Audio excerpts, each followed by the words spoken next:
ওরে আমার ভাই, আপনি নামাজ পড়ে কি করবেন? আমার কোন রোজা করে কি করবেন? হজ করে কি করবেন? যাকাত দিয়ে কি করবেন?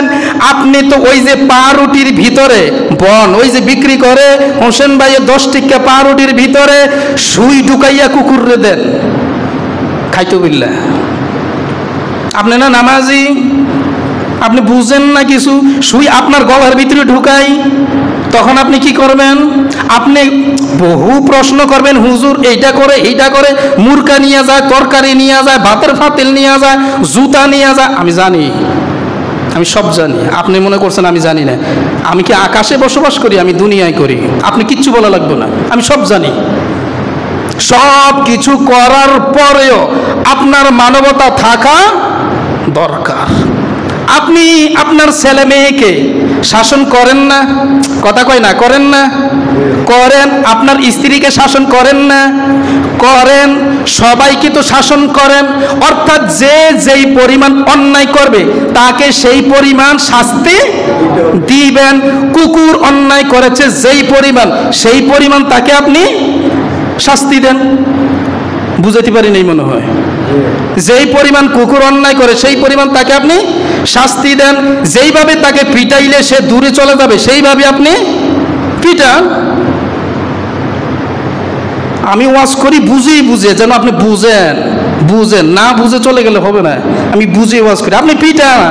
আমি আপনাকে বলছি না চুমা দেওয়ার জন্য কুকুর পাইলে আপনি পিটাইবেন, চুমা দিবেন না। কিন্তু সে কি পরিমাণ অন্যায় করছে, কি পরিমাণ পিটাইতে হবে, তার মানে কি এই যে সুই দিয়ে পাউরুটির ভেতরে এটাকে দিতে হবে আর গলা দিয়ে কি পরিমাণ কষ্ট আপনার ভেতরে যদি দেওয়া হয় সুই।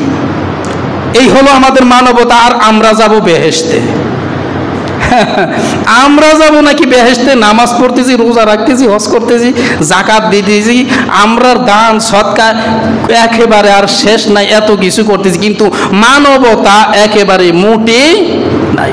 মানবতা থাকলে একটা প্রাণী, গরুর, অবুঝ প্রাণী গরুর জিহ্বা কাটা যায়? সম্ভব? আপনি কিভাবে কাটেন? কিভাবে আপনার মনে চাইলো আপনি কাটেন?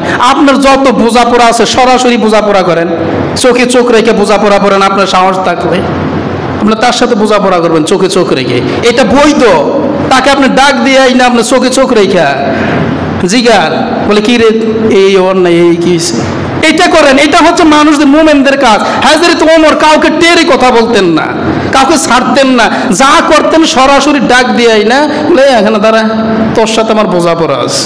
হযরত ওমরের মতো হন, নীতিবান হন, কিন্তু পেছন দিক দিয়ে আঘাত করা এটা মুনাফিক ছাড়া অন্য কেউ। এগুলো খেয়াল রাখতে হবে, মানবিক হতে হবে। আপনি নামাজি, ভালো কথা। রোজাদার, ভালো কথা। হাজি, ভালো কথা। গাজী, মৌলানা, হাফেজ সাহেব, মৌলানা সাহেব, ইমাম সাহেব, যে সাহেব হন না কেন সব কিছু ভালো কথা। কিন্তু সবচাইতে বড় বিষয়, মুসলমান হওয়ার জন্য, মুমিন হওয়ার জন্য একজন মানবিক হওয়া আবশ্যক, অবশ্যই আবশ্যক। তাছাড়া কোনো সন্দেহ নাই। অমানবিক হলে জান্নাতে যাওয়ার কোনো চিন্তা করে লাভ নাই।